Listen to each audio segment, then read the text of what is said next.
And we're back! Greetings, everyone. This is Lucian Vâlsan, broadcasting from Cluj-Napoca, Transylvania. As always, alongside with me is Herr Jon Gunnarsson, broadcasting from Deutschland, and our producer, James Huff, broadcasting from the United States and making sure everything works just fine, as opposed to last week when nothing worked. Greetings, Jon. Yeah, it's working. It's finally working. I'm very relieved. Yeah, Let's hope it keeps working for the next 2 hours. it only took Google 5 days and a half to fix the damn problem for the overwhelming majority of the planet, but that's fine. Thankfully, we've been helped by a slow news week, so most of the stories prepared for last week are good enough for this week as well. Yeah, I was very relieved that I only found like one additional link to mail to you. Yeah, and also I found only two or three, and it was pretty much good enough. Okay, but still there's many of them, so let's get straight to the business. Okay, the first one is from the UK, from the Telegraph. Millennial men have gone soft, but it's not our fault. Is it just me, or have men gotten really soft these days? These are the words with which last week newscaster Tommy Lahren took aim at millennial men the world over. In an abrupt 2-minute video clip, the 23-year-old American, who works as the host of a topical conservative commentary show, fired barb after emasculating barb at the modern masculine identity. She branded young men pansies and claimed that growing a beard and wearing a flannel shirt doesn't make you a man if you still can't change a light bulb, before wrapping things up by lamenting that we helpless young men now prove slim pickings for women. Lahren, who has a following of almost 1 million Facebook users and frequently courts controversy with her reports, was quick to defend her views during the segment. This has nothing to do with sexuality, she clarified. It is more to do with the helplessness of today's young men. Who's to blame? Are we getting too strong? I don't buy that, because a real man knows how to handle a strong woman. Please teach your sons how to be men, because the women of the world are tired. And so here is where I must wade in. For the sake of argument, let's brush aside some of Laren's most glaring examples of self-serving double standards. I could point out that if a man had posted such a video, he would be strung up by a feminist mob, or I might discuss that, had traditional gender roles not been outgrown, she wouldn't even have the platform to make her point. But instead, I'm going to do something that might even render Lauren speechless. I'm going to agree with her. Masculinity, to all intents and purposes, has lost its edge. Millennial men, as a whole, have gotten soft. The technical skills and staunch can-do attitudes that characterized the manly generations of our past have largely been snuffed out. Cast aside as society progressed and gender lines became increasingly blurred. Masculinity, to all intents and purposes, has lost its edge. However, I can't chastise Laren's views without also holding my own hands up. I've spent a good deal of time rolling my eyes at millennial men who lunge at the yellow pages at the first sign of manual labor. I am fully aware that the majority of my friends would be stranded at the side of the motorway if their cars developed a puncture. Indeed, when my last year of university drew to a close, I'm almost positive that I was the only male student in my year to not only own a socket wrench, but to have used it as well. A study published last month confirms just how useless many modern men have become. Only 1 in 5 young men would feel confident in tackling a gripping tap. 2/3 of millennial males don't know how to change the oil in their car, and just 3 in 10 men are comfortable with the assembly of a flat pack furniture. This is a sorry state of affairs, agreed, but it's really not our fault. Lahren is living proof that women have broken free from the ascriptive restrictions of gender, but so have men. Fathers are progressively taking a more active role in child-rearing, husbands are tackling more typically feminine chores, such as cooking and laundry, and sons are being raised in a world where they're told it's socially acceptable to enjoy both football and Love Actually. Over and over again, men have been chastised by women for not being in touch with our emotions or unable to open up in relationships. But the first generation to take the emotional plunge is now forced to endure endless whining from women who complain that we're not the strong archetypes of masculinity they still seem to think they're entitled to. It's a classic case of wanting a cake and eating it too. Womenkind can't have it both ways, and now they're second-guessing their decision to encourage the sentimental, emotionally aware man. It's too late. The floodgates have opened, and a torrent of man-bags, male grooming products, and feelings has washed away in any remaining vestiges of traditional manliness. And yes, perhaps this ebbing tide has worn too much macho off the face of masculinity.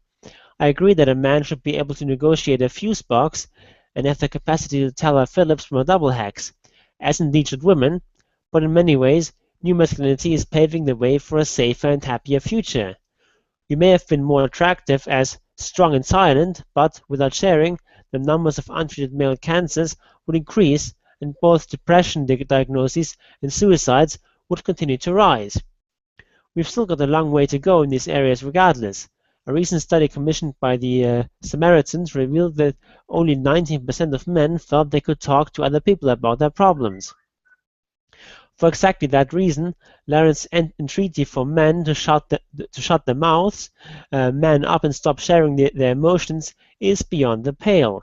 On the whole, millennial men might not be quite as effective at assembling cabinets or suppressing their less manly emotions as Laren would like, but I'd much prefer that my friends called in a tradesman once in a while rather than going through a maelstrom of mental health issues. Surely that's not just a difficult argument to grasp. Oh boy. Since essentially I left the title of this show just like last week, and this is the only article that really goes on that show. Probably might spend quite a lot of it on this article. Where do we start? I mean, there's so much wrong in it.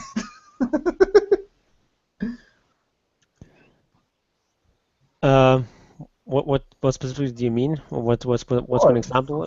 For instance, this one. In many new ways, new masculinity is paving the way for a safer and happier future. No, it doesn't. No, it doesn't. Safer maybe, happier? Absolutely not. I have yet to see any evidence that people are happier today than they were 50 years ago. Quite the opposite, I might add. Women are significantly less happy today than 50 years ago, whilst men's levels of happiness have rather remained quite flat. So, where is that happier thing that this author is alluding to? Because I've yet to see any evidence for that. Yeah, I mean that whole happiness literature on sort of where they try to measure people's happiness by just their subjective evaluation. That's quite unreliable in my opinion. I wouldn't really give too much give too much attention to that. So these sorts of numbers, because they're like maybe they're comparable from person to person, but from like different people in a similar situation, but comparing them across different decades or different completely different societies, I don't know how useful that sort of thing is, because you have this sort of researcher asking you how happy are you, and to say I'm very happy or somewhat happy or rather unhappy or something like that. But what does it really mean? Maybe like take the example of decreasing women's happiness. Maybe it's just that that due to feminism and due to this sort of idea that women can have it all and so on, that women just have now greater aspirations, and so say a particular woman who say is can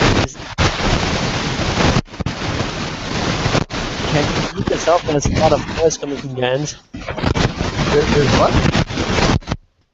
There's a lot of noise coming from your end. Not sure what that was. Oh, okay. It's still coming? I guess not. It's gone now. It's gone now. Okay. So let's say we have a woman who is a housewife, and she has, say, 3 healthy children, and she has a happy marriage. And in, say, the 1950s, that woman would say, I have it all, so my happiness, so I'm very happy.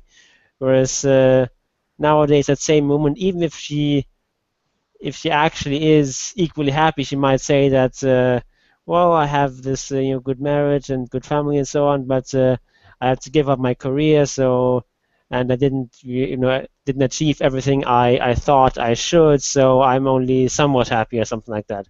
That might well be, or explain at least a part of that That's a very decline pertinent in happiness. argument.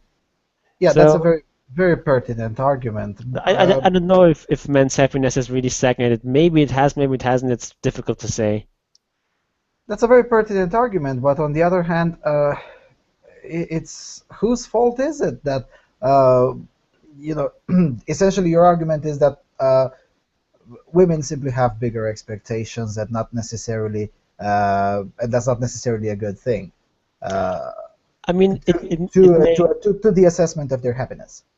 That's what I mean.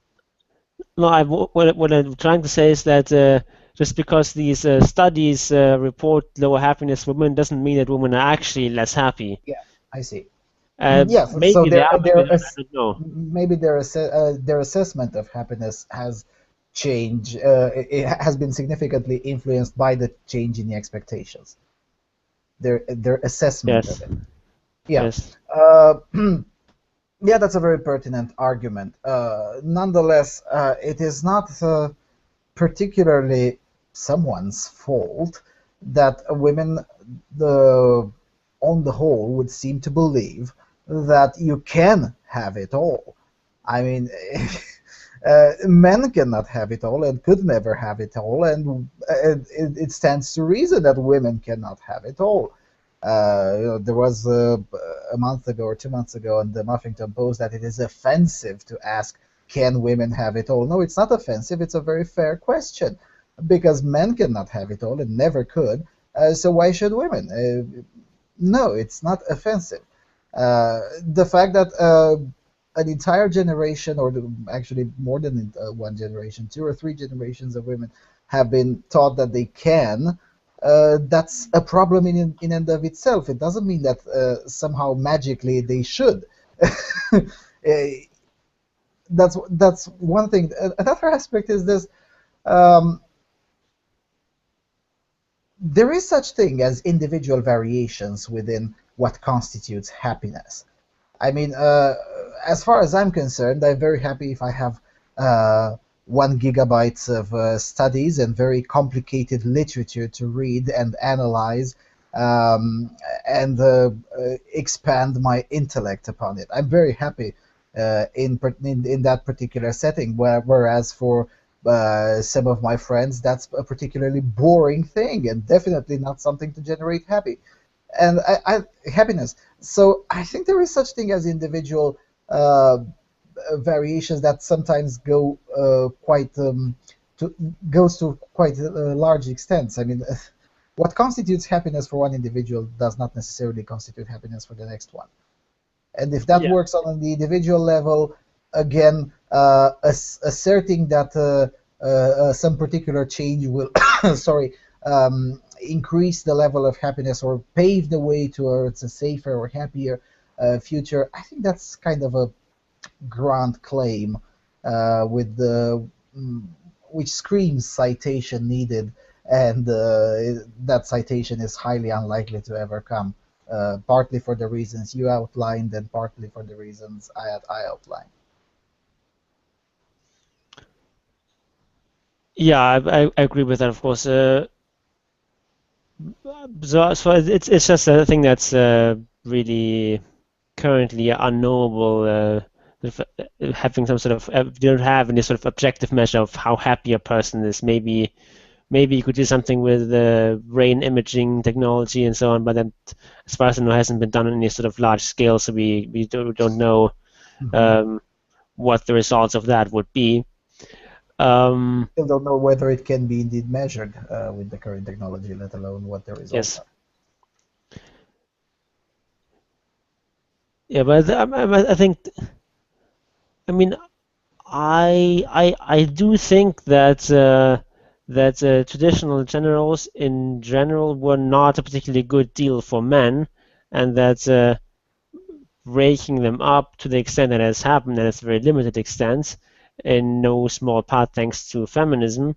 Um, I, I do think that this is a good thing that men are no longer expected to quite the same extent to be to be stoic and to always be in control um, and to never show weakness or talk about their emotions and so on.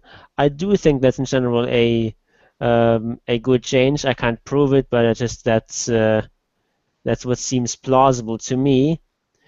Um, though of course, Until we reach on whether it's a good thing or not, we should first ask whether that has indeed happened, which I don't think it did. The expressions of it may have changed, but the fundamentals are still there. Uh, I mean, there's still an expectation to always be in control. Uh, Most of the things haven't changed. I mean, the more things change, the more things stay the same. I don't even agree that the that things have indeed changed really that much. The expressions of those underlying principles, yes, the expressions have indeed changed, but not by much. I mean, instead of man up and take care of me, it's hashtag he for she. But it the expressions have changed, but the underlying principles, I don't think they have changed to really that much of an extent. I don't know. I do think it has changed to some extent. It's now considered more acceptable, for example, to talk about your feelings as a man. Not nearly as acceptable as when women do it, but more acceptable than it used to be, 50 or 100 years ago.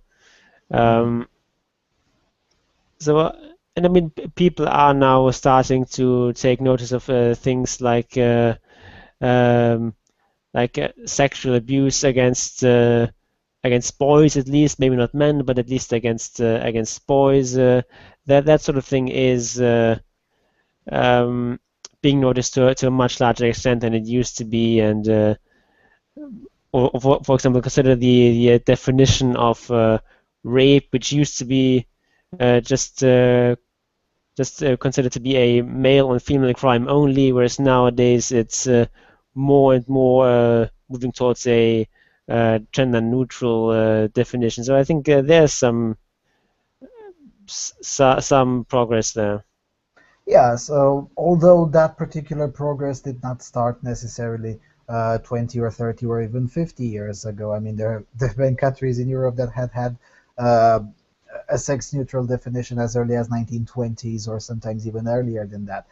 The applicability of that, however, is not particularly has not particularly changed. I mean, uh, Hungary, for instance, had a sex neutral definition as early as 1920. The application of it is pretty much like in the 18th century, even today. So that's why I'm not particularly convinced that things have indeed changed in fact that much. Yes, in theory, and some of the expressions, like the one with the feelings, I'll grant that. But in actuality, I don't think the change is really that widespread as you paint it to be. Uh, for instance, Rumin Multa says in the chat room, and it says, well, the reality is that weakness is not accepted or respected by women. And I think that's absolutely true.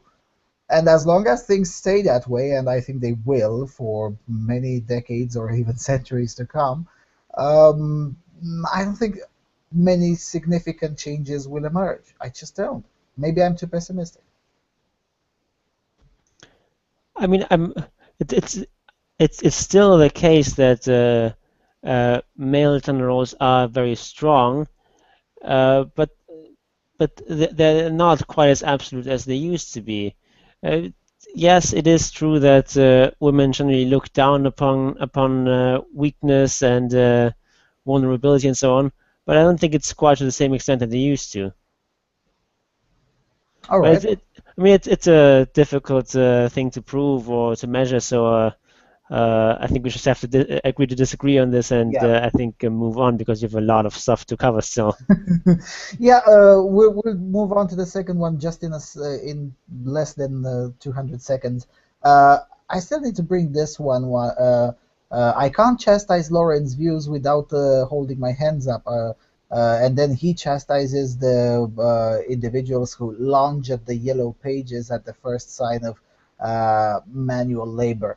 Uh, is that really so widespread? Maybe it's more widespread in Britain than in the rest of Europe, because as far as I've seen, Germany still has a strong emphasis on trades, uh, and most of Southern Europe, really. I mean, with the noticeable exception of some portions of Italy, which uh, emphasize service work a lot more. But otherwise, it's really not that not that bad. Maybe Britain is a little bit too different than the rest of us.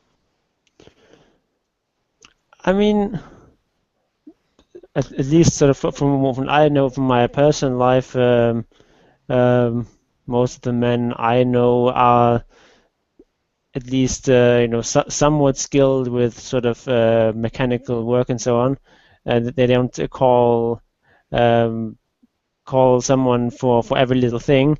Hmm. But I also don't think that's necessarily a bad thing. I mean, it's just a division of labor. You don't have to be good at doing everything.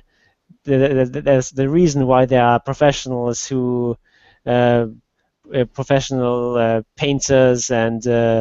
plumbers and so on, because uh, these are sort of skills that not that not everyone has to be able to do. At least maybe maybe you should be able to do some of the most basic things, like if you have a clogged toilet or something, you don't necessarily need to call a plumber for that. But Hmm. if it's something more complicated, then it's perfectly reasonable uh, to call an expert and pay him something, because that's his job, and it's just more efficient that way than become an expert in everything. I don't disagree at all, and neither does this author. But he also says that such things are less common. At least that's what he sees in around himself. I agree entirely with you. Most of the, starting with myself, most men that I know are also skilled. They can fix their shit. But apparently in Britain that's less common. So maybe maybe Britain is really that different than the rest of us. That's what I was trying to probe in. Yeah, maybe. Of course, a big problem here is that that you have to pay lots of taxes when you let some mechanic come and fix your stuff. You basically pay, like the twice of what he actually gets in wages or something like that. Yeah. Um, at least if you do it above board, and Mhm. if that weren't the case, there really would be a lot less of a point to become proficient in fixing all sorts of things. So it's nothing really to do with the point of the article, but it's just something I wanted to throw in, that it's not some sort of natural state of affairs that knowing how to, say, fix your car or something is necessarily a skill that is essential to have, or something like that. If we wouldn't have to pay so much taxes on say a car mechanic, then it would be perfectly reasonable not to know any of this stuff, and just So it's let it be essentially handled by an expert who knows how to do these things much more quickly than an amateur. so it's a question of different incentives. Yes. Okay, let's get to the next one. Okay, next one is almost as long. This one is from The Guardian, also from the UK. Fifth of women harassed at work over pregnancy or flexible hours report fines. Three-quarters of pregnant women and new mothers experience discrimination at work, and 1 in 9 lose their job as a result, government-commissioned research has found. The report suggests that pregnancy discrimination, which is illegal, has risen significantly since 2005, when 45% of women said they had experienced such discrimination. The research, published on Tuesday, found 1 in 5 mothers said they experienced harassment or negative comments in the workplace related to pregnancy or flexible working, and 1 in 10 said they were discouraged from attending antenatal appointments. The results, which equate to 390,000 women experiencing discrimination across Britain, were described as shocking by Maternity Action. The Equality and Human Rights Commission, ECHR, which commissioned the report with the Department for Business, Innovation and Skills, urged the government to take urgent action to address the problem. Carolyn Waters, deputy chair of ECHR, said, "We simply cannot ignore the true scale of the hidden discrimination that working mothers face. It is unacceptable in modern Britain, and urgent action is needed to ensure women are able to challenge discrimination and unfairness. This is why we are calling on the government to look at the barriers working pregnant women and mothers face in accessing justice. We want to make workplaces fairer for everyone and get rid of outdated practices like asking women during job interviews whether they intend to have children. For businesses to thrive, they need to harness the talents, skills, and experience of all employees." The survey of more than 3,000 mothers and 3,000 employers suggested a number of reasons for the escalating problem, including employment tribunal fees of up to £1,200 introduced in 2013, fear of negative repercussions at work, lack of information about rights, and the stress of making a claim. While most employers said it was in their interest to support women who are either pregnant or on maternity leave, 84%, and that pregnant women and mothers were as committed to as other employees, a significant minority expressed negative views. About a quarter felt pregnancy put an unreasonable cost burden on the workplace, and a similar proportion suggested it was reasonable to ask women in job interviews whether they planned to have children. 3/4 of mothers questioned were unsuccessful in job interviews felt the employer's knowledge of their pregnancy had affected their chances. Among the EHRC recommendations following on from the report are stronger steps to prevent employers asking in job interviews about a woman's pregnancy or her intentions to have children. It also suggests that the government should look at lowering the fees for employment tribunals and explore the feasibility of a collective insurance scheme to help small and medium employers provide enhanced pay and cover for maternity leave, as in Denmark. Jo Swinson, who commissioned the research in 2013 when she was Minister for Employment Relations and now chairs Maternity Action, said the findings should be a wake-up call for the government and employers. Quote, "Part of the gender pay gap is driven by how women are supported in the workplace around before and after pregnancy, so the government should consider extending pay gap reporting to include return rates after maternity leave," she said.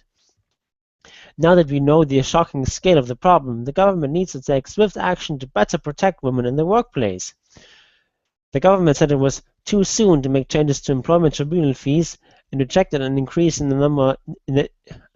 time limit from 3 to 6 months, but accepted the EHRC's other recommendations. The Minister for Women and Equalities, Nikki Morgan, and the Business Secretary, Sayed Shavid, said in a joint statement, "It will take coordinated action from government, the EHCR, and business at all levels and of all sizes, as well as stakeholders, to truly tackle pregnancy and maternity-related discrimination in the workplace and stamp it out for good." Yeah, I love it when they go with, "Oh, we're gonna stamp it out for good." No, you won't. You can't. I have a suggestion. Why don't we just abolish economics? Yeah, let's abolish problems. Yeah, that's gonna solve all of our problems. It's very interesting to see that the research was commissioned by an individual who was a minister for employment relations and now chairs the leading force in the activists on that exact same research, namely the NGO Maternity Action. It really shows that there is this revolving door between agitprop activists, agitprop feminist activists, and the government. And that this revolving door, I've noticed that it exists in Canada, it exists in France, it exists in the US, although to a lesser extent in the US. I don't know if it's in Germany is the case. I think it's not, because I've looked through the Ministry for Women individuals. They've never seemed to be part of an NGO prior to being ministers or afterwards. So maybe this revolving door is not really a thing there. But in Britain, it's pretty much the norm. especially when it comes to employment relations, Ministry for Women and Equalities, and there's another one. There's three of them that have essentially this revolving door. They go from activist agitprop to ministerial roles, and then back to activist agitprop to essentially continue the exact same policies that they imposed and already failed as ministers. With that being said, what the fuck is so wrong with asking an employee whether she or he plans to have children? Yeah, I mean, nothing from my point of view, but that's a practice that is indeed illegal in many countries, including in Germany, because they believe it will lead to discrimination, and yes, it will. Yes, it But will. so will banning people asking people. So will banning people from asking whether you are going to have children, because then it just instead of including your answer in the calculation, they just sort of we look at average numbers of how many people of your age and sex are going to become parents in the next couple of years, and they just go according to these statistics and discriminate based on those. Yes, and it will essentially bring in even more innocent victims because it doesn't discriminate against those that actually do fit the profile, but it discriminates based on a more broad profile. Although, to be fair, I mean, in France, for instance, they eventually legalized it again to ask this kind of question. When it was illegal, essentially, when they were recording interviews and whatnot, they were just asking it verbally and then remove it from the recording, and that was happening to such a large extent that they eventually were like, "Fuck it, there's no way to enforce this," so they left everyone alone. I mean, if I want to know this, I'm going to find a way to ask you, and you'll have no way of proving that I did. So On the other hand, actually asking that question, it seems to me, is rather useless because you can just lie. yeah, of course, but I mean, it just incentivizes more lies rather than a more honest assessment. Also, this one, oh, but in order for businesses to thrive, where is this? They have to assess or use the talent of all employees. Well, yes, but it's not the business of the government to tell me how my business should thrive.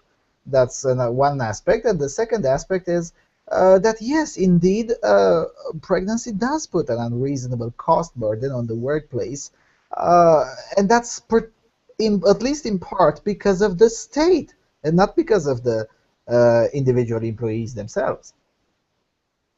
Yeah, I mean, there's no natural reason why employers should have to pay maternity leave or something like that. Yep. That's just government laws that prescribe these particular protections that you have to reserve this kind of job for X number of years or a month or whatever. If that sort of stuff were not in place, then it would not place a burden on employers. Yes, and they would facilitate individual negotiations because there are different kinds of workplaces. I mean, yeah, there are places where you cannot be and you're completely useless if you're pregnant, and there are workplaces where things can be arranged on an individual, on a case-by-case basis, where it doesn't have to be an undue burden or an undue cost on the firm or on the workplace as a whole. But instead of fostering this kind of individual negotiation, the state comes in with a hammer and says, no, no, no, you have to reserve this particular workplace for 2 years or 1 year or 6 months or whatever, which pretty much doesn't leave any room for negotiation and common sense in any way. Yeah. Okay, let's go to the next one. Okay. Next one is thankfully rather short. It's from Germany, from Mopo24. Feminists vandalize crime scene after rape at Albertplatz. Dresden. On the 27th of February, a 24-year-old woman was brutally raped at Albertplatz. The police publicly searched for the perpetrator. Now a feminist group has vandalized the crime scene. Broken glass, white paint, and slogans in large letters. The crime scene at Albertplatz is now a complete mess. Quote, on the 27th of February 2016, a rape occurred at Albertplatz, the group writes in their claim of responsibility. No one gives a damn when, as in this case, the perpetrator is a white man from Saxony. That's not actually accurate. All the city's media cover the crime and encourage their audience to participate in locating the perpetrator, who is 25 to 30 years old, 1.85 to 1.90 meters in height, athletic, well-groomed, and with blonde hair. But these political vandals want more. Quote, this bench is only the tip of the iceberg called patriarchal normalcy, whose propensity to violence we are hereby making visible, they write. And these Yeah, thankfully the text is simple enough that even without speaking German, I was able to understand it right from the get-go. And I was like, well, tell me that I'm reading this wrong. Come on, I have to be reading this wrong. I know that my German is far from perfect. I must be reading this wrong. No, I wasn't. Yeah, that's how feminists seem to. I mean, how the hell do they make peace with themselves? I mean, on one hand, you claim that you really do care about rape, and on the other hand, you do your best to prevent, the delivery of justice by destroying the crime scene. Yeah, it just doesn't make any sense whatsoever. I fail to see how the victims' interests are being forwarded by this piece of activism. Just saying. Yeah, it's basically just a really stupid PR stunt. I don't know. Also, there's the whole point that no one cares when it's a white man from Saxony. It's just ludicrous. I don't think it's true. Yes, it didn't get as much coverage as the whole Cologne incident and so on, but that's because in Cologne there was hundreds of people affected. Most of them were not cases of rape, but still, hundreds of people.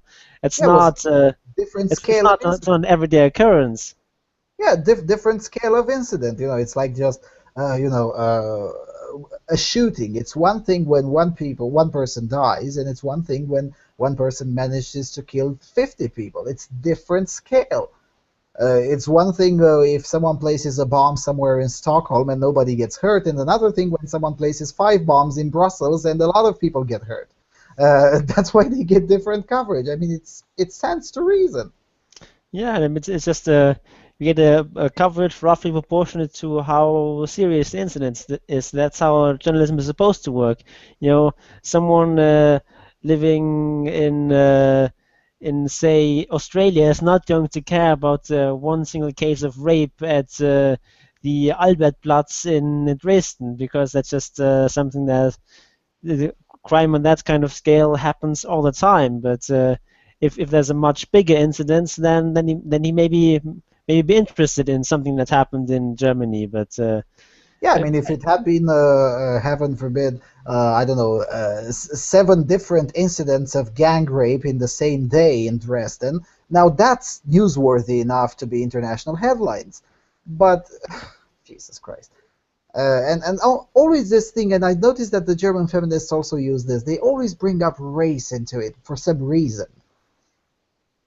Yeah, the idea is that the media only covered the Cologne incident so much because here was non-white men molesting our women and sullying them there and so on, and that is the only reason why people are upset and outraged, and it's all about racism, basically. That's the argument. Yeah, well, except no one thinks like that, for crying out loud. Yeah, just please point me to an incident where hundreds of white German men molested and robbed hundreds of people in a particular place and time, and didn't leave the local media. And it doesn't get covered in the news. Please point me to such an incident, and then we can talk. Yep. Okay, let's get to the next one. Okay, the next one is also from Germany. 1.8 centimeters too short to join police. To 30-year-old Jan Steinkampf, becoming a policeman is a childhood dream. In pursuit of that dream, he is now suing the state of North Rhine-Westphalia at the Administrative Court of Gelsenkirchen.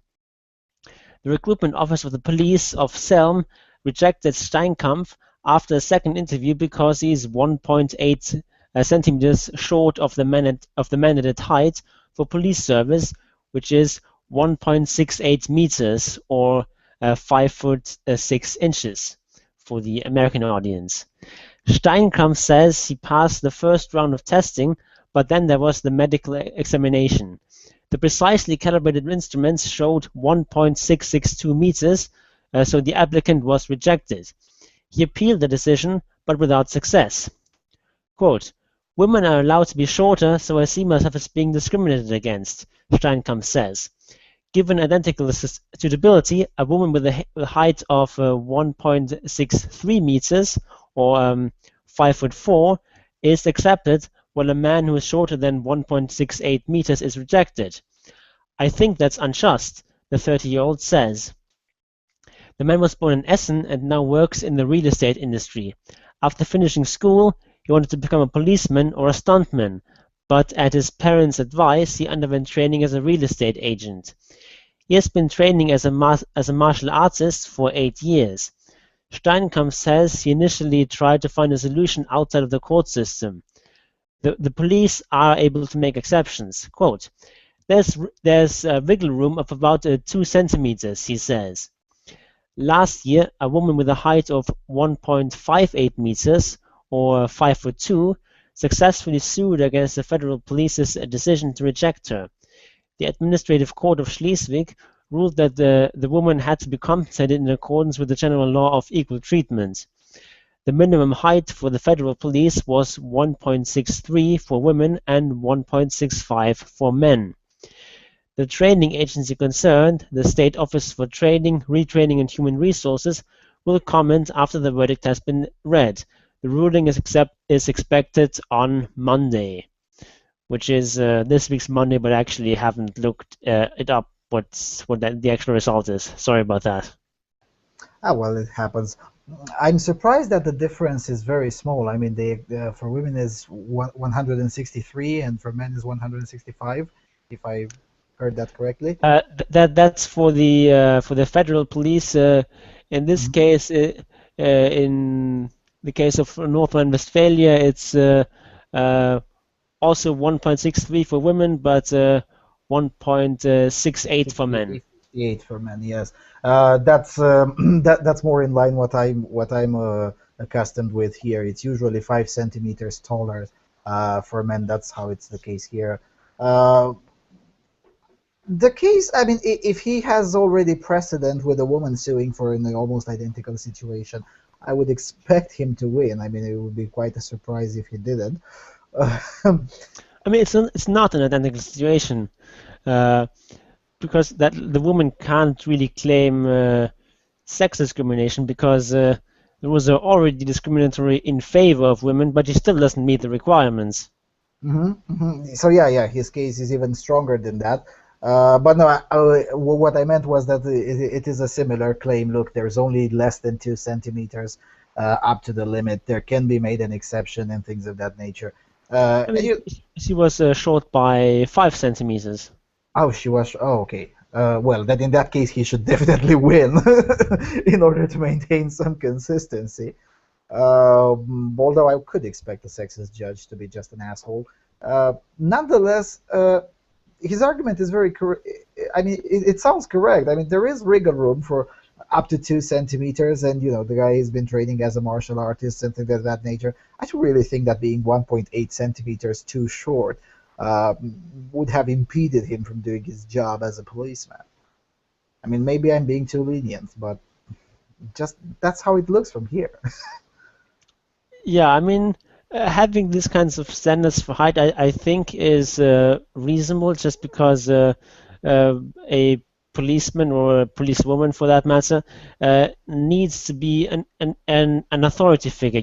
Needs to be someone that people respect, and maybe it's not fair that this happens, but just people generally respect short people less than tall people. That's just Yeah, to be fair, a midget cannot be a proper policeman.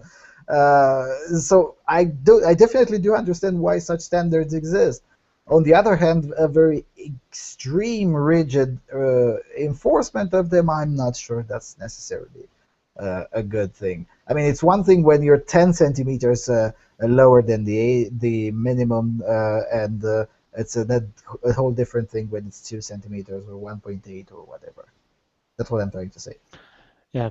Also, not sure if it's reasonable to have different height standards for men and women. I can sort of see both sides of the argument here that most women are shorter than most men, so people don't expect a woman to be as tall as a man, and so there's that aspect. But on the other hand, I also think that just in general, people don't like. I'm not sure if people really respect women as authority figures to the same extent that they do men. I think it's quite quite a stretch to think so. Yeah. Yeah.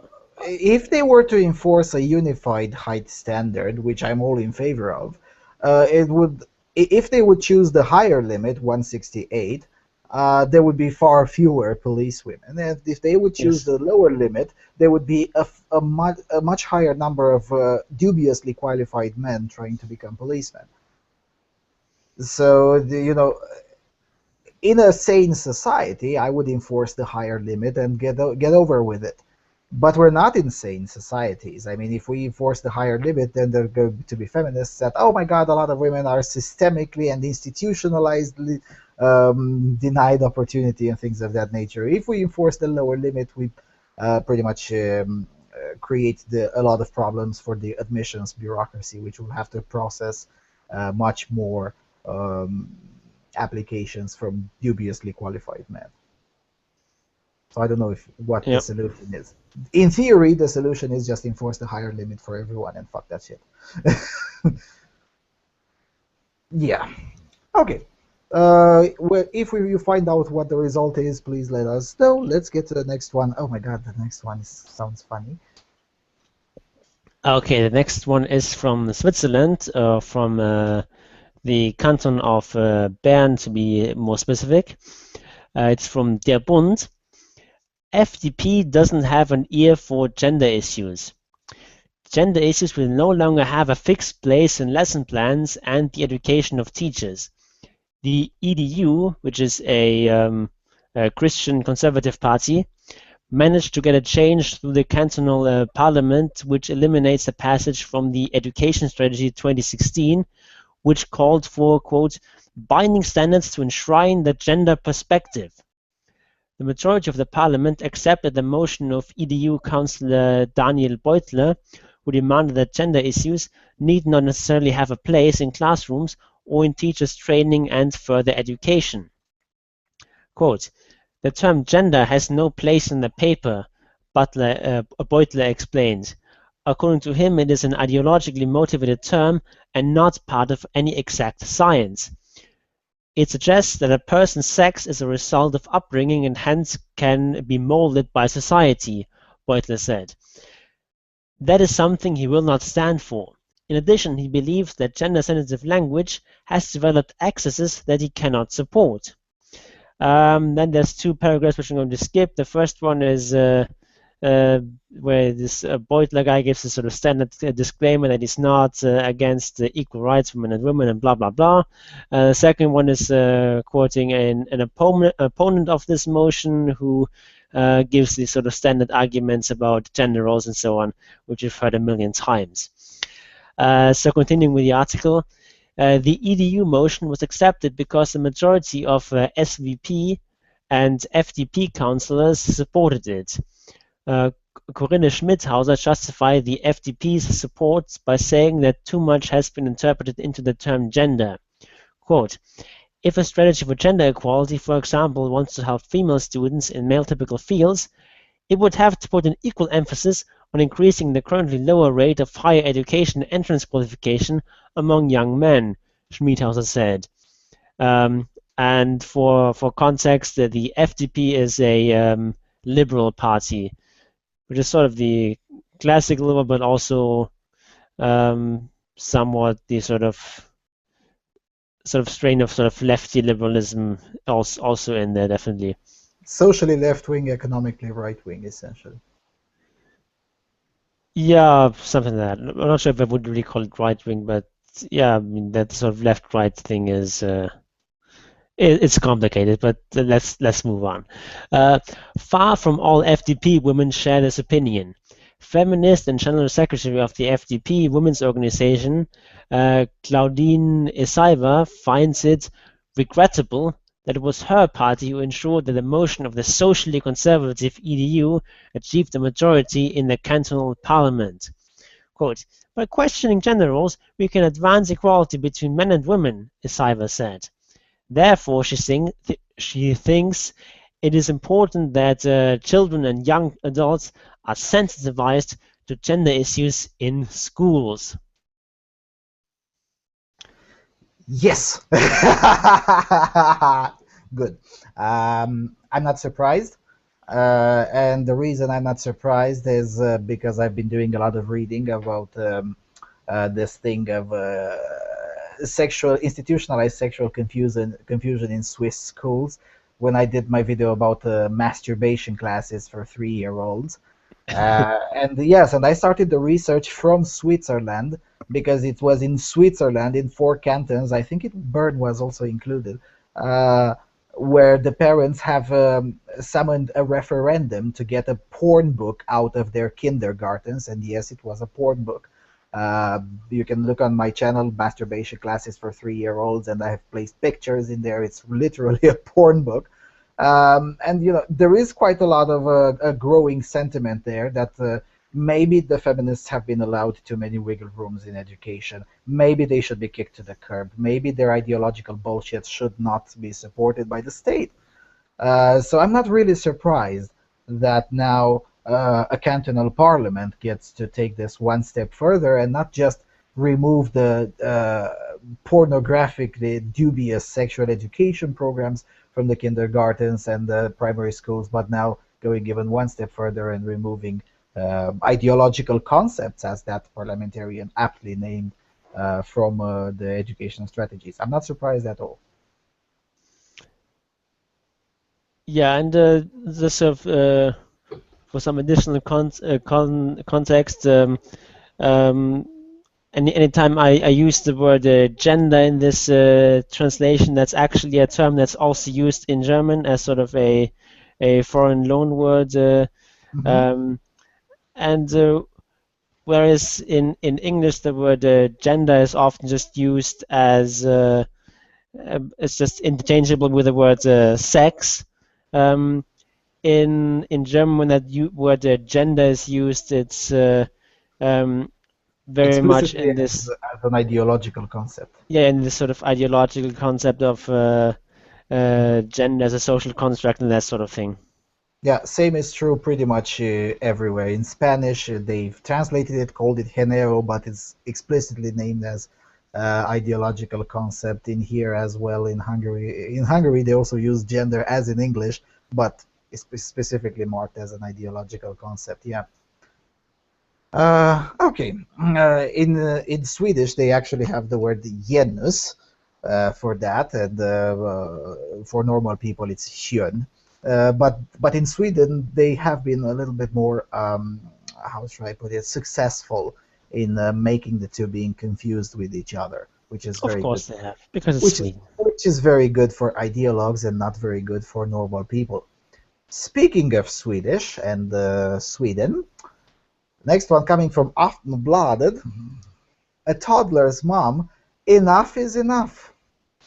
When Katarina Tufstar Eriksson went on to buy baby clothes for the weekend, she was once again asked what sex her baby is. She's had enough. Now she starts a Facebook petition against the clothing chain's children's section. You ought to be able to buy clothes based on what they like and not based on the child's sex, she says to Aftonbladet. When Katarina Tufstar Eriksson went at Lindex this weekend to buy a sweater for her child, she asked staff for help, but she once again was asked, is it a girl or a boy? The last straw that broke the camel's back for Katarina was reached. I felt that now enough is enough. Each time I go to buy baby clothes, they're asking the same thing. Is it a girl or a boy? Surely one ought to be able to buy clothes based on what they like and not based on the child's sex, asks Katarina for Aftonbladet. She then emailed the clothing chain with the question, when will you stop splitting clothes into boys and girls departments? And started a Facebook petition in which she encourages other parents to do the same. Lindex answered to me and said that they will not end with the division because they have made customer surveys that show that customers think positive of it. But I do not believe that, as we're several hundreds of parents who've shown quite the opposite. Lindex will not comment on the customer surveys, but says that the department is divided as it is to inspire customers and make it easy to shop. We have a diverse customer base indeed, and some prefer to have a children's department divided into different departments, whilst others prefer not to have the range divided at all. But, you know, on our online division, you can choose to shop for garments such as size, color, and price. We encourage everyone to buy the clothes they like from our entire children's section, regardless of where the garment hangs, says Miriam Tjenström, press manager at Lindex.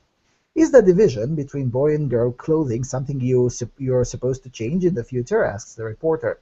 We develop our stores and our continuous fashion, so only time will tell how our store's design will look in the future, which is essentially a non-answer.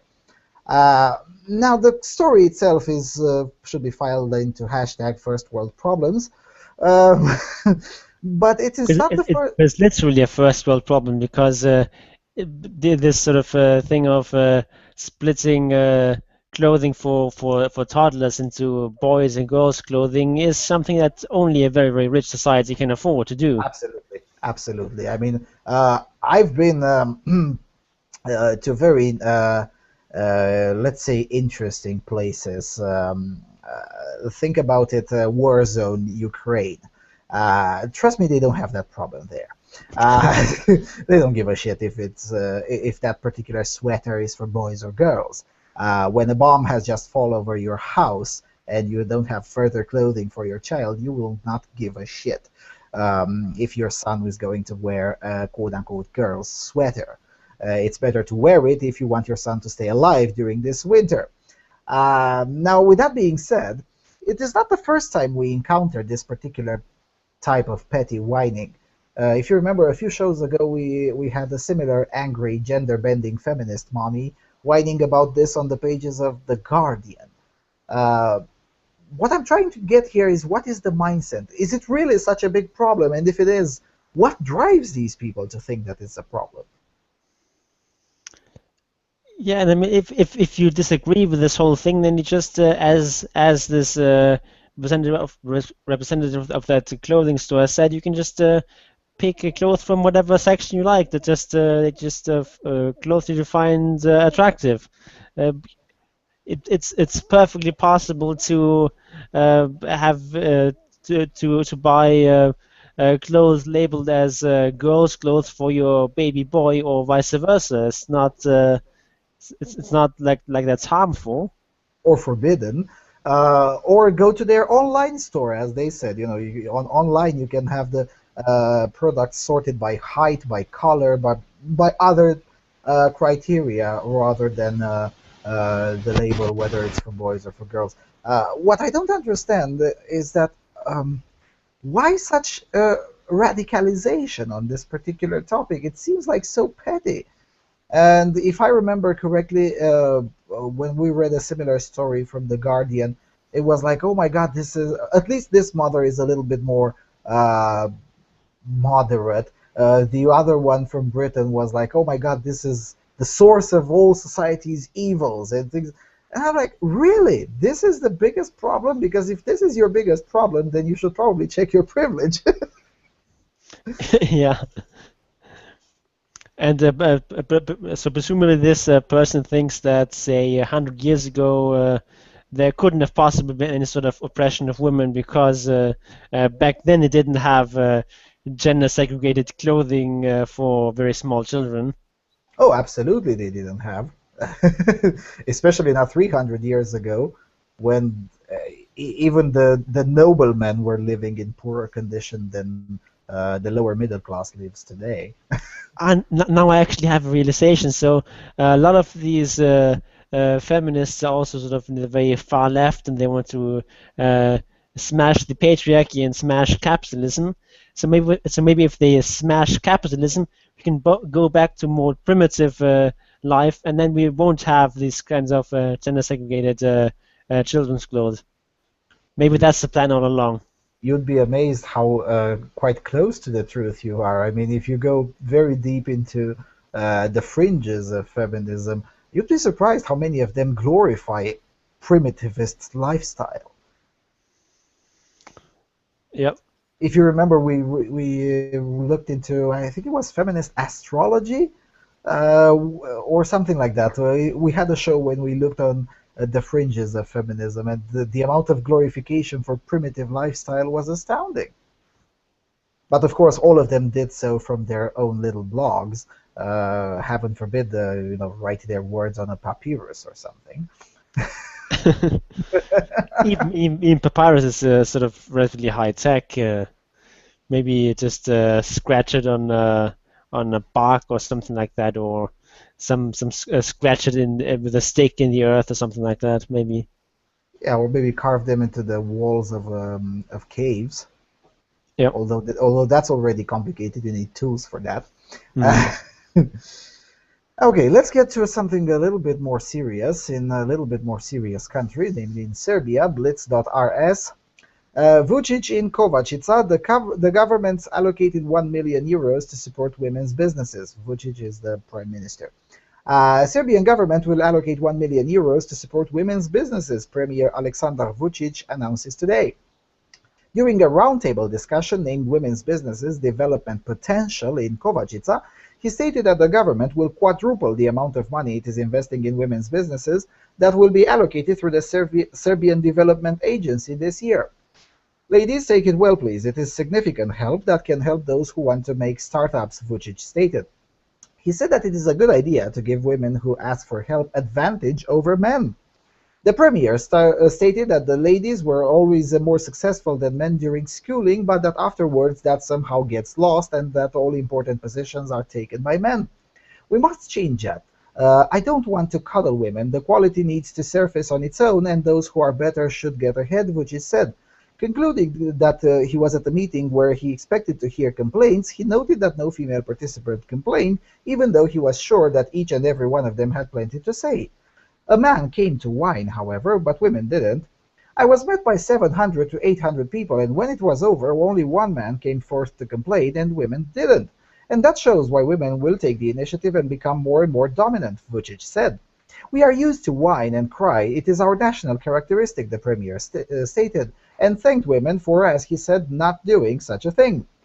He added that when women take part in business games, they raise the bar, naming an example of a legendary Ukrainian pole jumper, Sergei Bubka, who raises the bar to 6 meters, and when he doesn't jump over it, the fact remains that he jumped over at least 5.80 to 5.90 meters. If it was over 1.5 meters, even when you fall down, you achieve nothing, Vucic stated. Vucic spoke of the prejudice that women are only the building wall of the family, stating that aside from that fact, and that they're sometimes mothers, they actually have their own careers and a job, and that those weren't meant just for men. It should be spoken about more, Vucic added. The premier, as he stated, noted a detail that women always inform themselves well, mentioning the fact that though new employees have to pay only 16% and not 60% in taxes, as an example. Just look at the small number of companies that applied. Out of those, 50% plus are owned by women and not men, who are still whining that taxes for new employees are too high. They haven't even read that they have to pay only 16%, Vucic said. Vucic emphasized that it is important to develop the spirit of business in general because, as he stated, many still live in a self-run socialism where someone else solves all of their problems and where we get big money for doing nothing. Whoever promises that is not telling the truth. That's why it's important to develop the entrepreneurial spirit. And then the article goes on with his re-election campaign, some quotes from a former Israeli president, blah, blah, blah, blah. This final remark is very interesting. Many still live in self-run socialism where someone else comes in and solves all the problems and we get paid big money for doing nothing. So his solution to that is more socialism. Let's give women big money for just for being women so they can start business. So basically saying that in the article that women are superior in various ways, so therefore we need to help them. What? Yeah, and if they ask for how does it follow? If they're so much better at running businesses, then why don't we just let them run businesses? Why do they have to get $1 million on top of that? Yeah. I mean, this keeping the proportions, of course, and keeping the keeping sight of the cultural context. This guy is as Justin Trudeau as you can get in Serbia. I mean, I've been following this individual for several months now with these different kinds of policies, some of them completely and utterly retarded, Justin Trudeau style. Now, admittedly, Serbia is a far less feminist country than Canada, so that's why I was saying, keeping the cultural context in mind, it's as Justin Trudeau as you can get. Go ahead.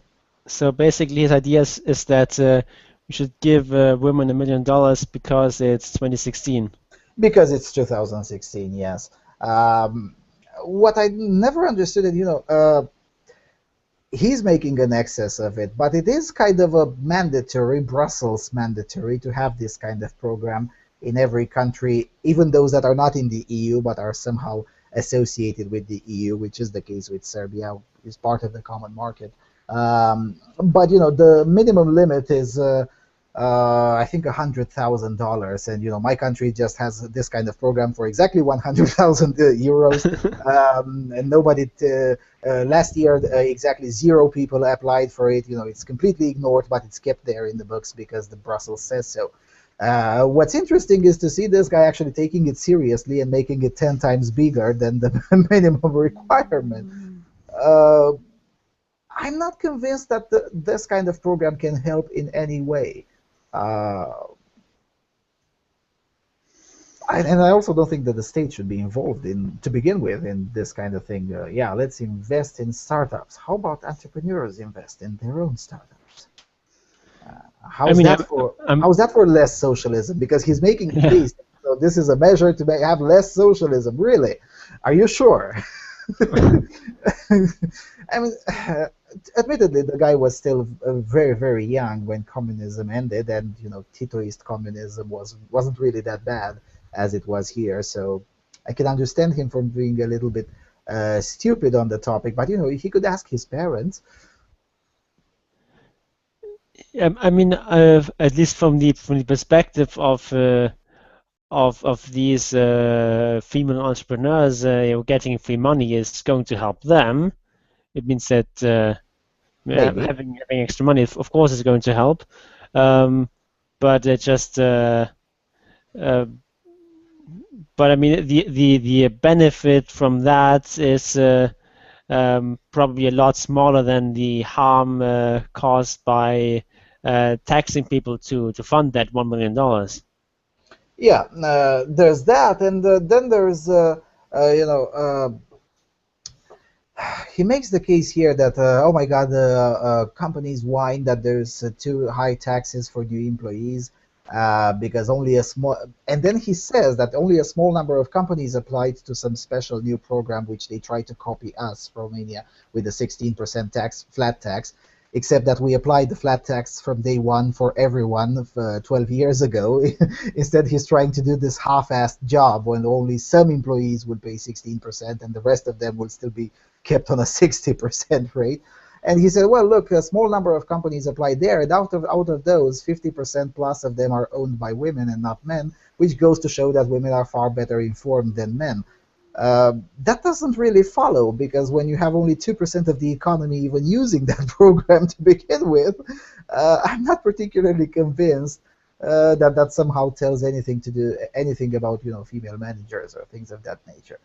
And €1 million, it could be good enough to fund, let's see, maybe, well, actually, it could fund 50, maybe 60 small businesses in smaller towns of Serbia. Yeah, it could fund a few businesses here and there. The problem is that if there will be businesses in sectors that are already developed in those areas, you're essentially going to create unfair competition. But that's sort of the point, isn't it?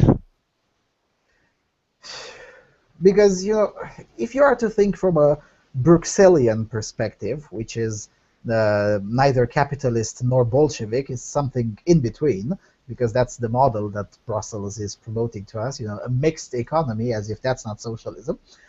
If you are to think from their perspective, they think of, well, in this village, there is no, let's say, barber shop, so we're going to fund the creation of the first barber shop. In that way, we're not going to create unfair competition because nobody is losing, and the community maybe wins from the opening of a new barber shop. That's the Bruxellian kind of mentality. Whenever they argue funding new businesses anywhere. So people are not allowed to go to barbershops outside of their village? Yeah, That's what you're saying?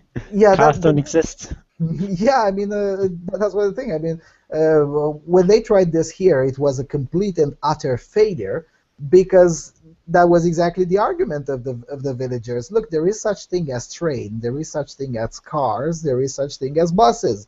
If we need something, we can take the train or the bus or our own cars. It's really not that complicated.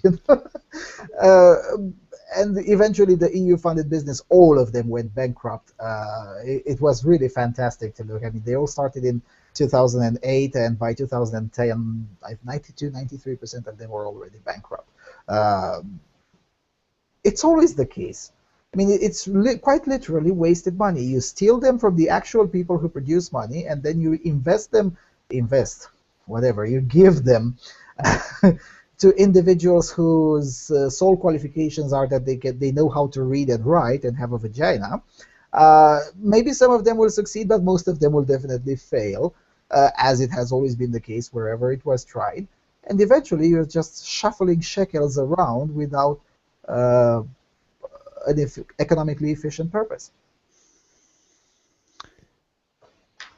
Yeah, I mean, maybe this will increase the number of female entrepreneurs, but well, so what? I mean, if that is your terminal goal, then maybe this kind of strategy makes sense. But I would argue that this is a stupid goal to have. Minjin asks in the chat room, is this stuff microloans or grants? No, it's grants. They don't have to pay them back. And also, back to your argument, so what? Maybe it will increase the number of female entrepreneurs. Yes, so what? I fail to see how that's an overall economic good in any way, shape, or form. Yeah, and I mean, this is what always bugs me about these kinds of arguments. So on the one hand, they say that women are so talented and so good and so on. So we have to help them out so that they can compete. Well, this sort of implies that women are not able to compete on their own, because if women were more competent at running businesses, then why don't they just do it? It's just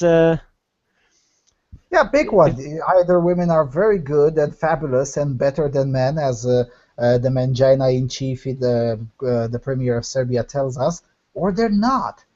And if they are, then they should definitely compete, and we wish them good luck. But if they're not, then you have to give them money. So, well, that means they're not, or at least the prime minister of Serbia doesn't believe so. Doesn't believe that they're that capable. as Justin Trudeau. By the way, everyone should look after this show. I don't like Sargon of Akkad at all, but he has a very good video called "The Pope of Feminism," where he dissects a speech by the preacher-in-chief of Canada. It's exactly the same argument. Women are fabulous, therefore we must all step up to help them. Why? I mean, either they're fabulous or not. So it would be a consistent argument to say that women are inferior, they're not as competent, therefore we must help them out because they can't do it on their own. That would be a consistent argument, not just one I agree with, but it would be consistent. But to say that women are superior, therefore we must help them out, just doesn't follow it. Doesn't make any sense. The only way you could make sense of that is that there's some sort of grand conspiracy to keep women down and to discriminate against them and to patriarchy, fuckface. Patriarchy, fuckface, exactly. But it's just just the evidence does not bear this out. There isn't any sort of widespread discrimination against female entrepreneurs or something like that. Yeah, and as Ruminulta says in the chat room, well, benevolent sexism harms women anyway. I mean, feminists told me that, so it must be true. So, yeah, benevolent sexism harms women anyway, but give us money to make startups because we're so superior. Is anyone having problems processing that? And not to mention that this kind of grants tends to incentivize fraud. It happened in Spain, and I suppose it will happen in Serbia as well. And it happened in my own country, but with different kinds of EU funds. Coming up, the next one coming from Bucharest 1, formerly a TV station, now some sort of a dubious conglomerate. Fraud with EU funds. 24 women from the Yalomița County claimed to have been beaten by their husbands in order to get EU funds. I'm not surprised at all. At least 24 women from the village Valea in Yalomița County have declared that they have been beaten by their husbands in a written statement registered at the mayor's office, which was then used to get them 6,000 lei in EU funds. As a side note, 6,000 lei is 1,500 euros.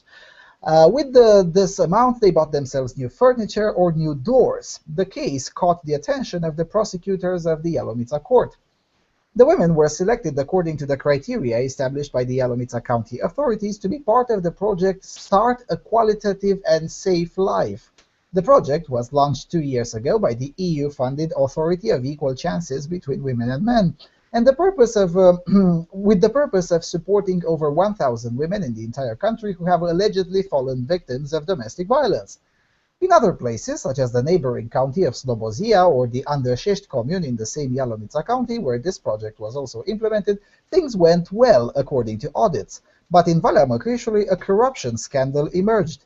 The scandal started after a man from the village filed a complaint to the Yalomița prefecture where he alleged that while his mother had been selected in the project, she did not get the funding. The man's complaint triggered a full audit by the central authorities, which led to them discovering that many of the women mentioned in the program had signed written statements that they had been beaten by their husband just to get their cash. Even a few municipality female employees were on the list. The accountant, the secretary, and one of the social workers in the mayor's office also benefited from this project. I never knew that they had troubles at home, but I also could not know that they signed up for this project as it was not implemented by my office, said the Valea Măcrișului mayor, Mihail Bobeș, to the left-wing paper Adevărul. The case is now being instrumented by the Yalomița Tribunal's prosecutorial office.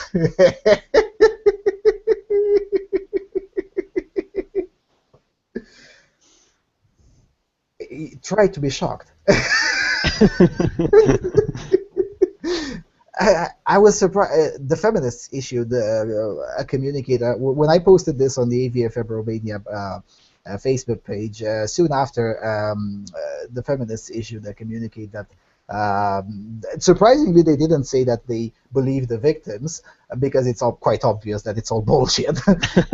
But I mean, even to them, it's obvious. But they said that they are surprised that this happened. Because they never believed that someone would be so mean as to lie in a written statement about such a serious topic as domestic violence. And I'm like, where the hell do you people live? I mean, on what planet? Because well, this one is small. I mean, what 1,500 euros times what 24. So the total amount of damage is 36,000 euros. That's not really significant. I mean, look at the gender violence law in Spain, which was producing this kind of fraud of like what €1 million per month,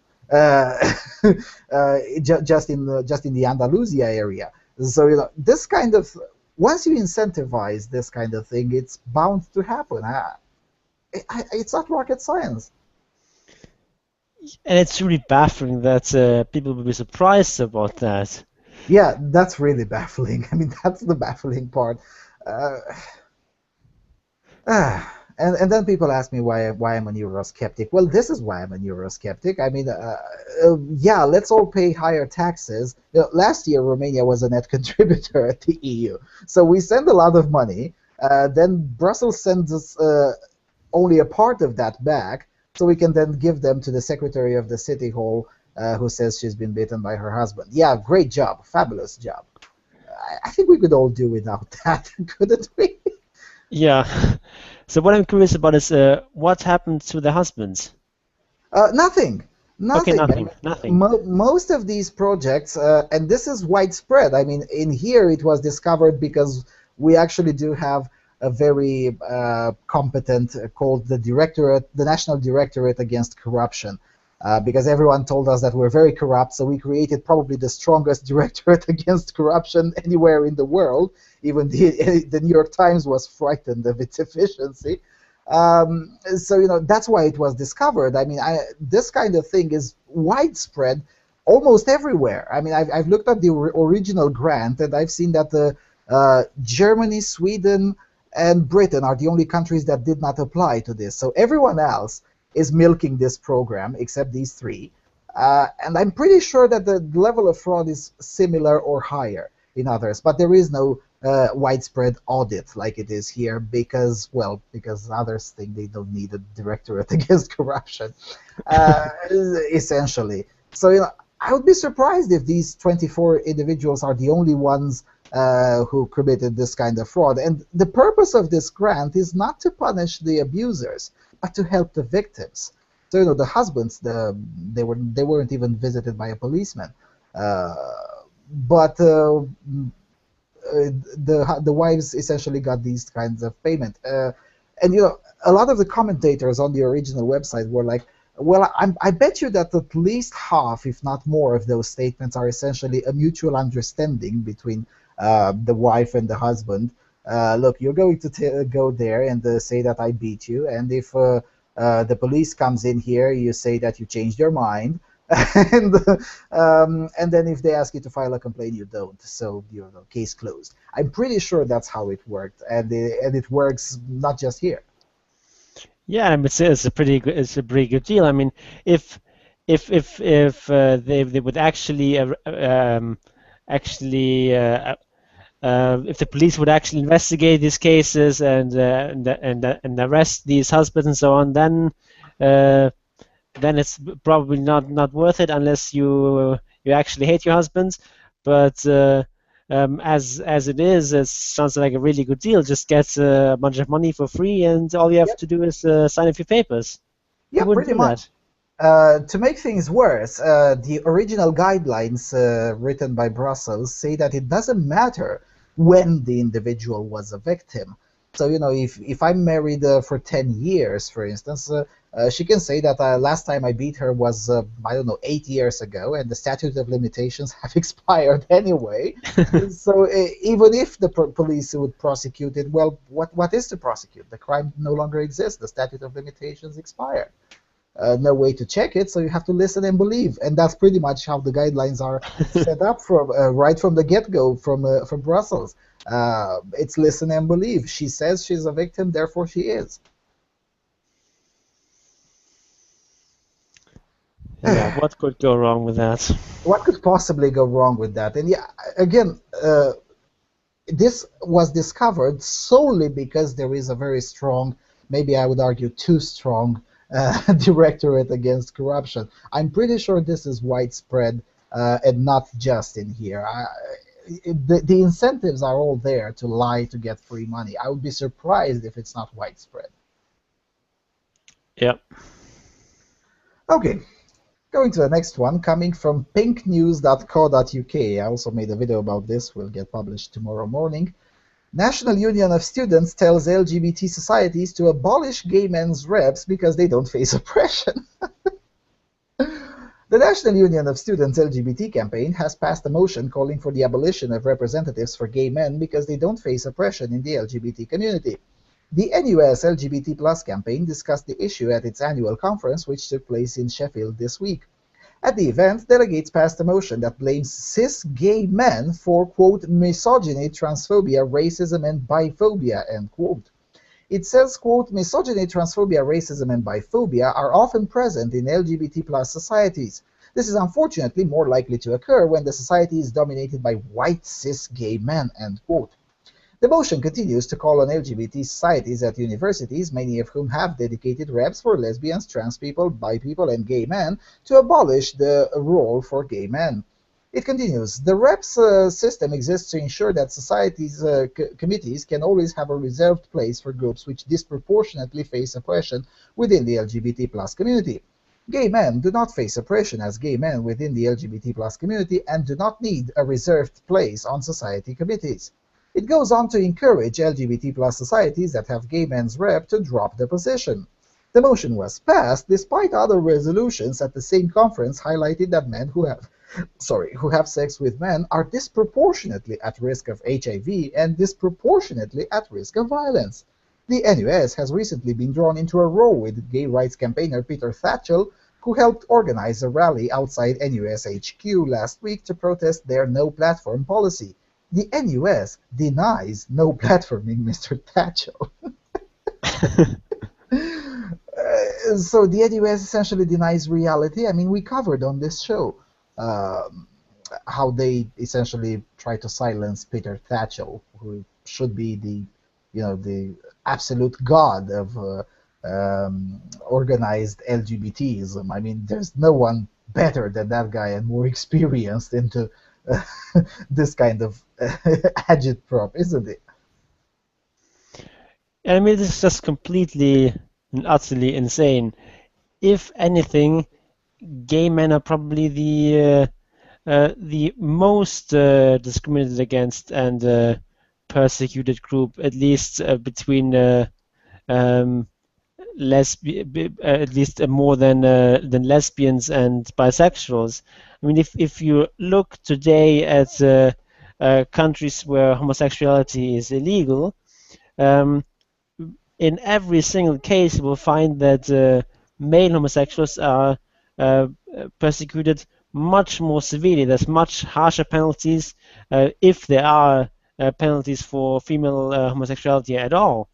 The same is true if you look at historical cases. If you look at various Western countries where homosexuality used to be illegal, it was not actually homosexuality that was illegal. It was sodomy that was illegal.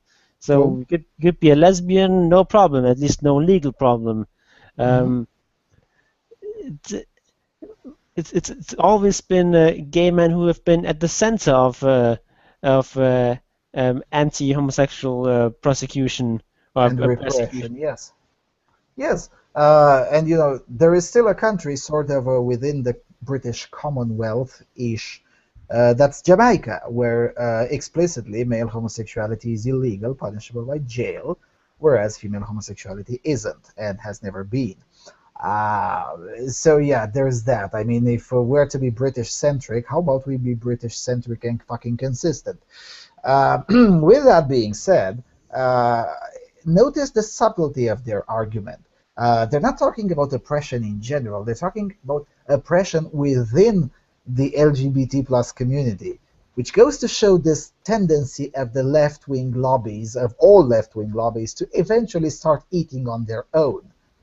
So now, let's not talk about, gay men being thrown off the roofs in Syria because they're gay. No, let's talk about oppression within the LGBT plus community in Britain. By the way, the NUS is the same organization that refuses to issue any sort of call of condemnation against the Islamic State because that would be Islamophobic. I'm not joking. Uh, Of course. yeah, so let's not say anything bad about the Islamic State because that would be Islamophobic. Let's ignore the fact that they throw off gay men off the roofs because they're men, because they're gay. Uh, no, let's ignore all of that. Let's instead focus on uh, transphobia and biphobia. This is the second time I hear the word biphobia. The first time was when I dissected an SJW's video. Um, is there really such thing as organized hatred for bisexual people? I never heard about that. Yeah, I mean, it doesn't have to be organized to be a phobia. Or even more, an irrational fear of bisexual people. I don't think that exists. Yeah, I don't know. I don't think that exists either, but whatever. Amazing, amazing. Um, and of course, there is these small details that I also included in my video, my upcoming video. Uh, you know, uh, Even right now in Europe, if you're a gay man, there are areas within Europe and within Britain where you are at quite a high risk. Why do you think they needed so much police to have a gay pride in the Muslim areas in Stockholm? It wasn't because it was shiny outside. I mean, if you're a gay man, you're still at a disproportionately high risk of violence in comparison to lesbians and or in comparison to bisexuals who can always pass as straight. And it's very interesting when I can make a left-wing argument better than the leftists themselves. It's amazing. Amazing. All right, let's get to the last one, which is a bit long, but nonetheless brings an interesting point. Coming from Aftenposten in Norway. To you men who wake up on a weekend morning in an unfamiliar bed with a stranger, are you a victim or a perpetrator? First off, let's emphasize that in the following lines we do not talk about forcible rape or violence. We're not talking about rape where the victim is incapable of resisting sexual intercourse. Those are serious offenses and should be prosecuted. We're talking only about those cases where two adults have sexual relationships where they're both very drunk and both appear as alert, active, and participatory. Imagine the following scenario. You wake up with a stranger by your side, a stranger you've had sex with. You look over at the stranger and soon realize that this would not have happened if your assessment capability had been intact that night. To those of you who wake up in such a morning, we give you the following advice. Feel as if you had been violated. Why do we say this? Because on several occasions in recent years, the narrative of such a scenario has been the basis for the accused's explanation of rape. You're not charged because you have used force or threats, nor because the stranger was asleep or unconscious or anything like that. You're charged with and might later be indicted because the stranger says that she was so drugged that she could not express that she really did not want the sexual relations with you. For you, this is totally unfair. The stranger had the eyes open, moving, was actively participating, and the overall setup indicated a positive attitude towards the ongoing activities. The blood test shows quickly that blood alcohol was very high in both of you. This thousand that each of you bears responsibility is bringing two completely different consequences for you. The thousandth ounce of alcohol is the proof. For the stranger, the alcohol in the blood is proof that she was in a helpless state that night. For those who are charged, it means that your actual perception of events is crucial.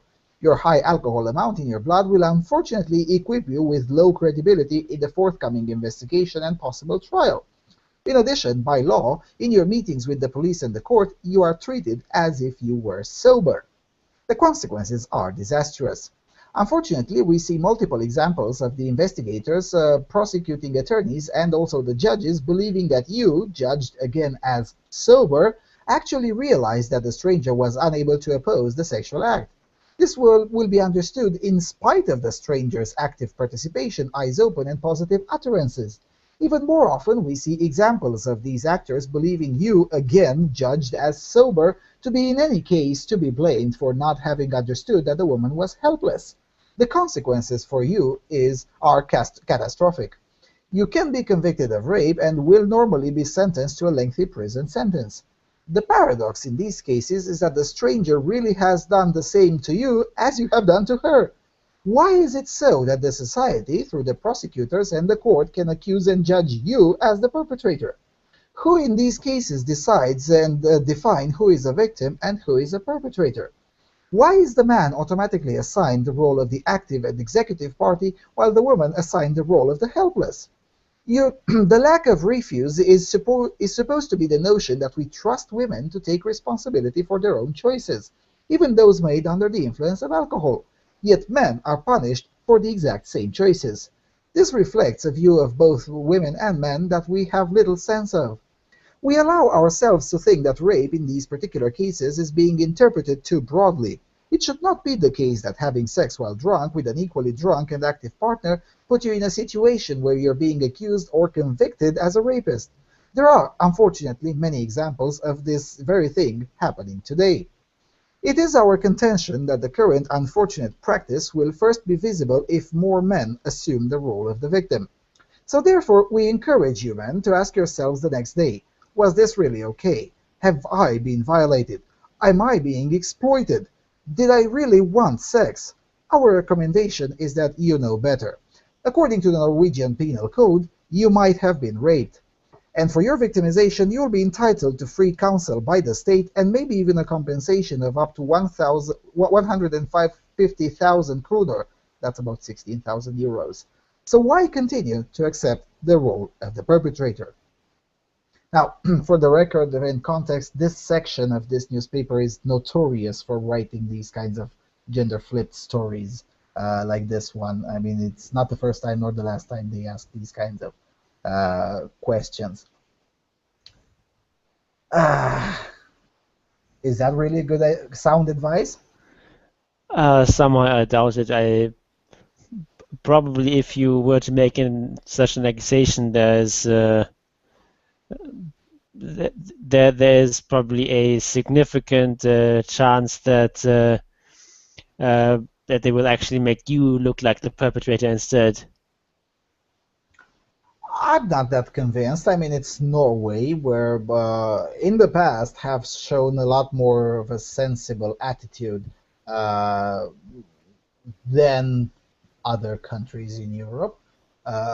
There's that, and his point is not necessarily to win the case, but rather to contribute to a better understanding and perhaps in some future to essentially eliminate this kind of practice altogether. Because once you get enough cases piled up where, look, they were both equally drunk, why the hell are we even in the business of prosecuting or instrumenting this case to begin with?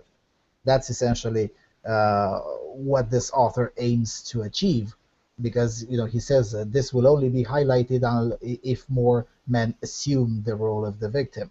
Now, whether you're essentially implying malice on the police's end, and I'm not blaming you at all for that. I would do exactly the same. But I don't know. I wouldn't do it for the simple reason that is completely contrary to my principles. I mean, look, no one forced me to drink myself to death to the point of not knowing what the fuck I'm doing. If I started driving, I would still be liable for driving under influence. So why should I view myself as a victim? Yeah, I mean, quite simply making these kinds of accusations falsely is immoral. Yeah. Even if it doesn't lead to a conviction, you're still tying up police resources, inconveniencing the woman in question, and it's just something that you shouldn't do. Mm-hmm. Mm-hmm.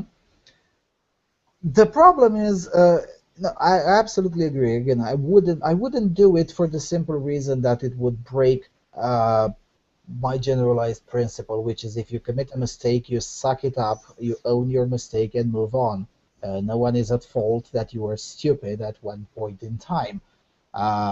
That's how I've been rolling since forever, and I have no real intention of changing that because it served me well. Nonetheless, the problem highlighted by the article is a very real one. Um,